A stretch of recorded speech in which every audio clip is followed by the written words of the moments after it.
Hello, my name is Abrar Muhammad Chaudhry. I'm going to be giving a video presentation on the Nagorno-Karabakh conflict. First, I'm going to give a background and then a political background, and then I'm going to give conflict resolution. Yeah. So, what is the conflict about? This conflict is about a place called Akshan.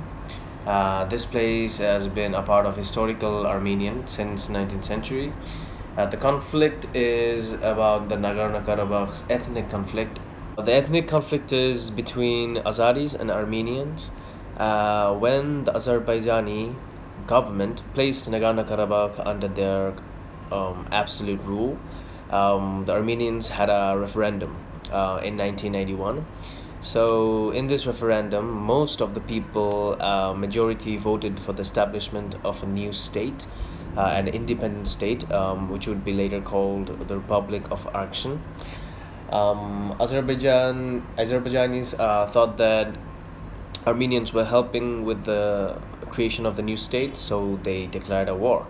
Thousands of individuals had died in the war, and the establishment of the line of contract, this resulted in a temporary ceasefire.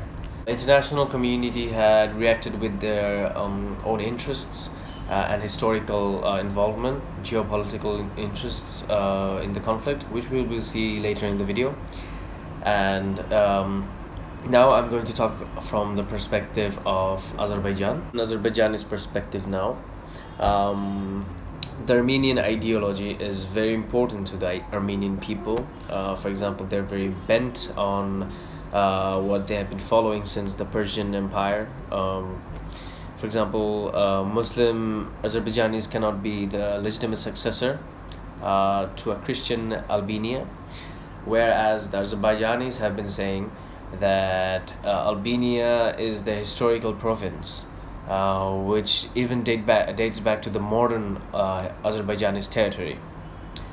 Secondly, the Azerbaijanis have given a choice for Armenians to have autonomy inside Azerbaijan, but the mindset of Armenians are like that independence is unavoidable, so we have to have war because we have an identity to prove. From an Armenian perspective, a victim crying for pity and justice, this has been replaced by the following. A fighter who has realized that national aspirations could only be accomplished through battle. So this is the Nagorno-Karabakh movement in a nutshell for the Armenians. New traumatic events, they fuel to the historical hatred towards Azerbaijan. The Armenian government follows an ideology called the Haidat ideology. So this means that restoration of the Nagorno-Karabakh means that it is a question of restoring historical justice for Armenians. Now I'm going to speak on the politics and geopolitics. First of all, my opinion on international law of United Nations is that since they say that Akshan doesn't have a statehood, even though having the right to self-determine, they don't have the right to secede from the parent state. I think United Nations is definitely siding with Azerbaijan in this perspective. If we see Russia, Russia has been benefiting from a lot from this conflict.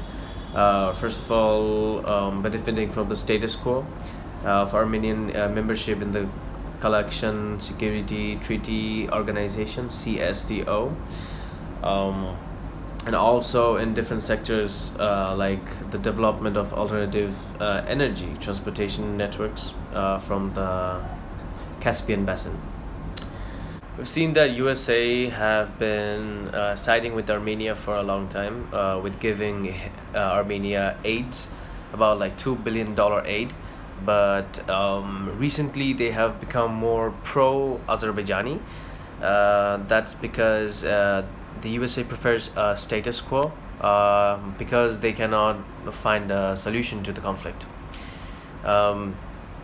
EU has been avoiding the discussions of Nagorno-Karabakh war for a long time.